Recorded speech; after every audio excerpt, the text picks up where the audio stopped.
Buonasera e ben ritrovati con l'informazione flash di New Sicilia. Vediamo insieme le notizie più rilevanti di questo pomeriggio.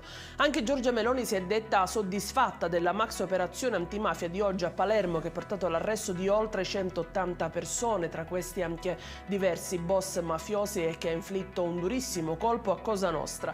Questo risultato dimostra ancora una volta l'impegno costante dello Stato nella lotta alla criminalità organizzata, ha detto la Premier.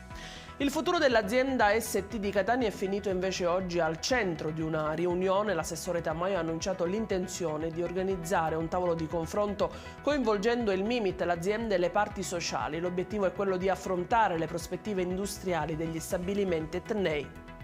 La cronaca con un incidente sul lavoro avvenuto questa mattina in via Piave, in un quartiere della borgata di Siracusa. Vittima un operaio di 27 anni caduto da un cestello elevatore durante il turno di lavoro.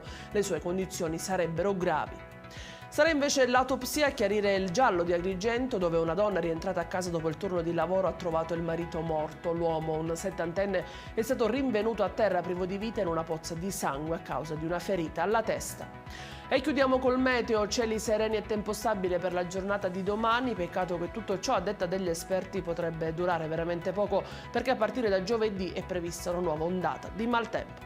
Ed è tutto per queste edizioni. Vi ricordo come sempre che i dettagli su queste notizie e molte altre li trovate sul nostro sito www.newsicilia.it e anche sui nostri canali social. Grazie per averci seguito. Io vi ricordo l'appuntamento domani alle 13:30 con gli aggiornamenti più importanti della mattina. Arrivederci e buona serata.